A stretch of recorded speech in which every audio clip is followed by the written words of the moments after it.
아이 키우며 만난 인연 하나가 이렇게 마음을 복잡하게 만들 줄은 몰랐습니다. 오늘은 한 엄마의 조심스러운 고민 이야기를 들려드릴게요. 엄마, 오늘 바람이 차가워. 목도리 꼭 해야 해. 고사리 같은 손으로 제 목에 스카프를 둘러주는 5살 배기 딸 지우를 보면 세상 시름이 다 잊혀집니다. 저는 결혼 6년 차, 눈에 넣어도 안 아픈 외동딸 지우를 키우고 있는 30대 평범한 주부입니다. 남들은 아이 하나 키우는 게 뭐 그리 힘드냐고 할지 모르지만 연고 하나 없는 낯선 신도시 아파트 단지로 이사 온 저에게 육아는 외로운 싸움과도 같았습니다. 남편은 새벽같이 출근해 별을 보고 퇴근하는 날이 부지기수였고 저는 하루 종일 말 안 통하는 아이와 씨름하며 벽을 보고 대화하는 기분이 들 때가 많았죠. 아파트 놀이터에 나가봐도 이미 자기들끼리 3, 4, 5 무리가 형성되어 있어 끼어들 틈이 없었습니다. 나만 여기서 이방인인가 싶은 소외감이 들 때쯤 선물처럼 다가온 인연이 있었습니다. 매일 아침 9시 10분 노란 유치원 버스가 오는 정류장. 그곳은 엄마들의 보이지 않는 기싸움과 정보 교류가 오가는 전쟁터이자 사교장이었습니다. 저는 늘 구석에서 지우 손만 꼭 잡고 서 있었죠. 그런데 그날따라 버스가 늦게 도착하는 바람에 아이들이 지루해하며 몸을 비비꼬기 시작했습니다. 안녕? 너는 이름이 뭐야? 내 가방에 티니핑 스티커 있는데 보여줄까? 지우에게 씩씩하게 말을 건네는 아이, 바로 같은 아파트에 사는 동갑내기 유진이었습니다. 어머, 유진이가 친구가 좋은가 봐요. 원래 낯을 좀 가리는데. 유진이 엄마가 환하게 웃으며 저에게 말을 걸어왔습니다. 화장기 없는 수수한 얼굴에 헐렁한 트레이닝복 차림이었지만 사람을 무장해제시키는 서글서글한 눈웃음이 인상적인 분이었죠. 알고 보니 우리는 같은 105동 라인에 살고 있었습니다. 저는 7층, 유진이네는 12층. 등잔 밑이 어둡다더니 이렇게 가까운 곳에 또래 친구가 살고 있을 줄은 꿈에도 몰랐습니다. 그날 이후 우리의 아침 풍경은 완전히 달라졌습니다. 버스를 기다리는 10분 남짓한 시간은 저에게 하루 중 가장 기다려지는 수다 시간이 되었으니까요. 지우 엄마, 어제 그 드라마 봤어? 거기서 시어머니가 진짜 대박이더라. 그니까요. 저보다가 고구마 100개 먹은 줄 알았잖아요. 소소한 드라마 이야기부터 남편 흉, 육아 고민까지. 우리는 급속도로 친해졌습니다. 유진이 엄마는 아이가 셋이나 되는 베테랑 육아맘이라 초보 티를 못 벗은 저에게는 육아 멘토나 다름없었죠. 무엇보다 좋았던 건 아이들이었습니다. 지우와 유진이는 마치 전생의 자매였던 것처럼 죽이 척척 맞았습니다. 유치원에서 돌아오면 서로의 집을 오가며 노는 게 일상이 되었죠. 삭막하기만 했던 아파트 생활에 온기가 돌기 시작했습니다. 언니, 우리 지우가 유진이 너무 좋아해서 다행이에요. 요즘 유치원 가는 걸 너무 즐거워해요. 아이고, 우리 유진이도 마찬가지야.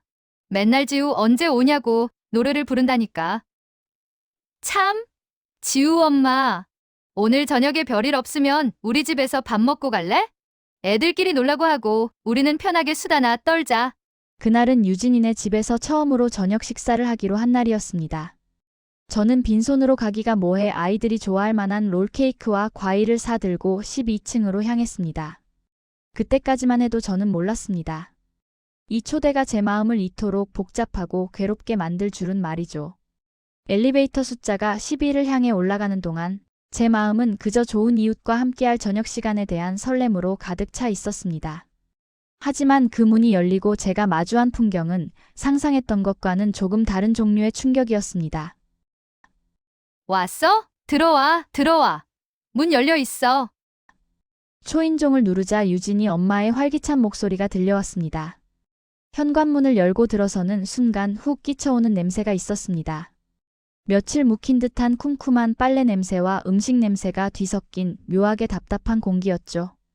하지만 저는 애써 웃으며 들어갔습니다. 언니, 초대해줘서 고마워요. 이거 애들 간식 좀 사왔어요. 어머, 뭘 이런 걸 사왔어. 그냥 몸만 오라니까. 식탁에 놔둬. 집이 좀 엉망이지? 애가 셋이다 보니 치워도 끝이 없네. 유진이네 거실은 그야말로 전쟁터를 방불케 했습니다. 바닥에는 레고 블록과 인형들이 발 디딜 틈 없이 널려 있었고 소파 위에는 개담한 빨래들이 산더미처럼 쌓여 있었죠. 거실 한 구석에는 택배 박스들이 뜯기지도 않은 채 탑을 쌓고 있었습니다. 솔직히 말하면 조금 놀랐습니다. 저희 집도 아이 키우는 집이라 완벽하게 깨끗할 순 없지만 그래도 손님이 온다고 하면 보이는 곳이라도 대충 밀어넣고 치우는 게 보통이잖아요. 그런데 유진이네는 방금 막 태풍이 휩쓸고 지나간 듯 날 것 그대로의 모습이었습니다. 그래, 아이가 셋인데 오죽하겠어. 나처럼 애 하나 키우는 거랑은 차원이 다르겠지. 저는 속으로 스스로를 타일렀습니다. 겉보기에 번지르르한 것보다 사람 냄새나고 털털한 게 유진이 엄마의 매력이니까요.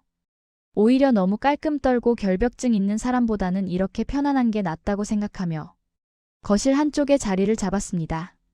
지우야, 이리 와. 내가 만든 로봇 보여줄게. 유진이와 남동생들이 지우를 반갑게 맞이했습니다.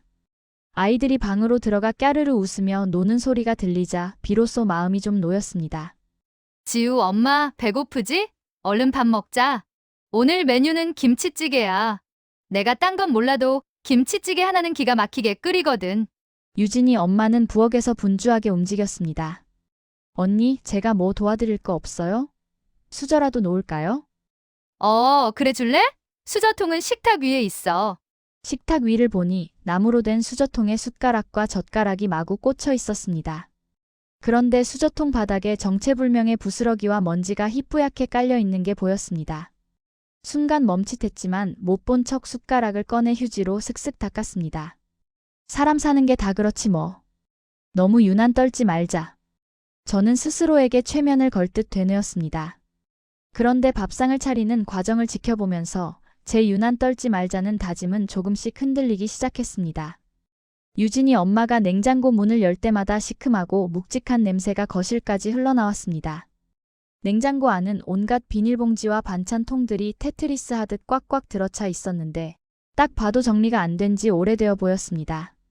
자, 반찬 나간다 받아라. 유진이 엄마가 냉장고에서 반찬통을 꺼내 식탁으로 휙휙 넘겨주었습니다. 멸치볶음, 콩자반, 시금치 나물. 평범한 집 반찬들이었죠. 저는 당연히 접시를 찾으러 찬장으로 향했습니다. 지우 엄마? 접시는 왜 설거지거리 늘리게 뭐하러 접시를 써? 그냥 통째로 놓고 먹자. 우리 식구인데 뭐 어때? 유진이 엄마의 말에 저는 들고 있던 접시를 내려놓을 수밖에 없었습니다. 4리터는 좋게 되어 보이는 커다란 김치통과 반쯤 먹다 남은 반찬들이 담긴 플라스틱 통들이 뚜껑만 열린 채 식탁 위에 줄지어 놓였습니다. 통 테두리에는 지난번에 먹다 흘린 듯한 고춧가루 양념이 말라붙어 있었고 뚜껑 안쪽에는 물방울이 맺혀 눅눅해 보였습니다. 아, 원래 이렇게 드시는구나. 문화 충격이었지만 집집마다 스타일이 다른 거니 이해하려고 노력했습니다. 김치찌개가 보글보글 끓어 식탁 중앙에 놓였고 아이들이 우르르 식탁으로 몰려왔습니다. 잘 먹겠습니다. 아이들의 우렁찬 목소리와 함께 숟가락 전쟁이 시작되었습니다. 유진이와 두 남동생, 그리고 유진이 엄마까지 총 4식구가 식탁에 둘러앉았고 저와 지우도 그 사이에 끼어 앉았습니다. 지우 엄마, 이거 우리 시어머니가 직접 담가주신 김치로 끓인 거야. 국물 맛이 끝내줘. 어서 먹어봐. 유진이 엄마가 넉살 좋게 권했습니다. 저는 감사하다고 말하며 국물을 한 숟가락 떠먹었습니다. 맛은 확실히 있었습니다. 하지만 문제는 맛이 아니었습니다. 엄마, 나 멸치티. 유진이네 막내가 소리치자 유진이 엄마는 자신이 입에 물고 있던 젓가락으로 멸치통을 휘휘 저었습니다. 자, 여기 있다. 우리 막둥이 많이 먹어. 입에 들어갔다 나온 젓가락이 반찬통을 헤집고 다니는 모습에 제 눈동자가 흔들렸습니다. 그것까지는 가족이니까 그래 100번 양보해서 그럴 수 있다고 쳤습니다. 그런데 아이들도 똑같았습니다. 밥풀이 잔뜩 묻은 젓가락으로 콩자반을 집었다가 놓쳤다가를 반복하더니 결국 침 묻은 젓가락으로 반찬통 안을 뒤적거려 원하는 콩을 집어먹는 것이었습니다. 아, 저 반찬을 우리가 같이 먹어야 하는 거구나. 순간 입맛이 뚝 떨어졌습니다. 지우를 보니 아무것도 모르는 지우는 그저 친구들과 밥 먹는 게 신나서 멸치를 집어먹고 있었습니다. 말리고 싶었지만 그럴 명분이 없었습니다. 더욱 충격적인 장면은 그 다음에 이어졌습니다. 유진이가 먹던 숟가락을 김치찌개 냄비에 푹 담그더니 국물을 떠서 자기 밥그릇에 옮겨 담았습니다. 국자도 앞접시도 없었습니다. 그냥 큰 냄비 하나를 두고 온 가족이, 아니 저와 지우까지 포함한 6명이 숟가락을 담가 먹는 시스템이었던 겁니다. 지우 엄마, 왜 안 먹어? 입에 안 맞아? 김치 좀 찢어줄까? 유진이 엄마는 제가 밥을 깨작거리는 걸 눈치챘는지 맨손으로 김치통에서 배추김치를 쭉 찢어 제 밥그릇 위에 척 올려주었습니다. 손가락에 묻은 양념을 쪽쪽 빨아먹는 모습까지 보고 나니 도저히 그 김치를 먹을 용기가 나지 않았습니다. 아니에요. 제가 점심을 좀 늦게 먹어서 배가 별로 안 고프네요. 저는 황급히 둘러대며 지우의 밥그릇으로 시선을 돌렸습니다. 제 속은 울렁거리고 있었지만 혹시나 유진이 엄마가 무안해할까봐 필사적으로 표정 관리를 해야 했습니다. 빨리 집에 가고 싶다. 시간이 멈춘 것만 같았습니다. 식사가 끝나갈 무렵 반찬통에는 밥풀과 국물 자국, 그리고 섞이지 말아야 할 다른 반찬 찌꺼기들이 흥건하게 섞여 있었습니다. 배부르다. 얘들아 남은 거 정리하자. 유진이 엄마의 말에 저는 당연히 남은 반찬을 버리거나 적어도 덜어낼 줄 알았습니다. 하지만 그녀는 식탁 위에 어지러진 반찬통 뚜껑을 그대로 탁탁 닫기 시작했습니다. 침과 밥풀이 섞인 그 상태 그대로 말이죠. 자, 냉장고로 들어가. 그녀는 그 통들을 다시 냉장고 속으로 차곡차곡 쌓아 넣었습니다. 저 반찬들이 내일, 모레, 또다시 저 식탁 위로 올라올 것을 생각하니 소름이 돋았습니다. 냉장고 속이 왜 그렇게 꽉 차 있었는지, 왜 묘한 냄새가 났는지 그제야 모든 퍼즐이 맞춰지는 기분이었습니다. 단순히 털털하다는 말로 포장하기에는 위생관념의 차이가 너무나 컸습니다. 이건 털털한 게 아니라 비위생적인 것이었습니다. 아이를 키우는 집에서 면역력이 약한 아이들이 먹는 음식인데 이렇게 관리해도 되는 걸까요? 머릿속이 혼란스러웠습니다. 하지만 이건 예고편에 불과했습니다. 진짜 충격은 물 한 잔을 마시려던 그 순간에 찾아왔으니까요. 밥을 먹고 난 아이들이 목이 마르다며 물을 찾기 시작했습니다. 엄마, 물 줘. 물. 거기 정수기 있잖아. 컵 꺼내서 마셔. 유진이 엄마는 냉장고 정리를 하느라 정신이 없어 보였습니다. 저는 제가 챙겨주는 게 낫겠다 싶어 개수대 옆에 있는 식기 건조대로 다가갔습니다. 건조대 위에는 형형색색의 플라스틱 컵들이 겹겹이 쌓여 있었습니다. 아이들이 쓰는 뽀로로 컵, 엘사 컵들이 포개져 있었죠. 무심코 맨 위에 있는 컵을 집어 들려고 했는데 컵들이 물기에 젖은 채로 꽉 끼어 있어서 잘 빠지지가 않았습니다. 아니, 물기도 안 말리고 이렇게 겹쳐놓으면 안 되는데? 힘을 주어 컵 하나를 뽁 하고 빼내는 순간 저는 제 눈을 의심했습니다. 컵 안쪽 바닥에 거뭇거뭇한 점들이 잔뜩 피어 있었습니다. 처음에는 김가루가 묻은 건가 싶어 자세히 들여다보았습니다. 하지만 그것은 김가루가 아니었습니다. 습기로 인해 생긴 물때와 곰팡이가 뒤섞인 시커먼 이물질이었습니다. 컵에서 훅 하고 물비린내가 풍겨왔습니다. 너무 놀라 겹쳐져 있던 다른 컵들도 하나씩 빼보았습니다. 상황은 마찬가지였습니다. 컵과 컵 사이 공기가 통하지 않는 그 틈새마다 누런 물때가 미끈거리고 있었고 컵 입구가 닿는 바닥 부분에는 곰팡이로 추정되는 검은 띠가 둘러져 있었습니다. 세상에, 아이들이 이 컵으로 매일 물을 마셨단 말이야? 등골이 서늘해졌습니다. 그리고 이 집에서 밥을 먹고 물을 마셨을 우리 지우 생각에 가슴이 철렁 내려앉았습니다. 지우 엄마, 왜 그래? 컵이 없어? 냉장고 정리를 마친 유진이 엄마가 다가왔습니다. 아, 언니. 컵에 뭐가 좀 묻어 있어서요. 제가 좀 씻어서 줄게요. 그래? 아까 서두지 대충 했나 보네. 그냥 대충 헹궈서 먹여. 애들은 흙도 주워 먹고 크는 건데 뭐. 유진이 엄마는 대수롭지 않다는 듯 웃으며 말했습니다. 그 해맑은 웃음이 그 순간만큼은 공포 영화의 한 장면처럼 느껴졌습니다. 대충이라니요. 이건 대충의 문제가 아니었습니다. 곰팡이는 독소입니다. 아이들 배탈이라도 나면 어쩌려고 이러는 걸까요? 저는 수세미를 집어들었습니다. 그런데 수세미조차 상태가 심각했습니다. 언제 바꿨는지 알 수 없을 만큼 너덜너덜해진 스펀지. 수세미에는 고춧가루와 정체불명의 음식물 찌꺼기들이 끼어 있었습니다. 이 수세미로 컵을 닦는 게 과연 깨끗해지는 길일까 의문이 들었지만 선택의 여지가 없었습니다. 저는 뜨거운 물을 틀고 세제를 듬뿍 묻혀 컵을 닦기 시작했습니다.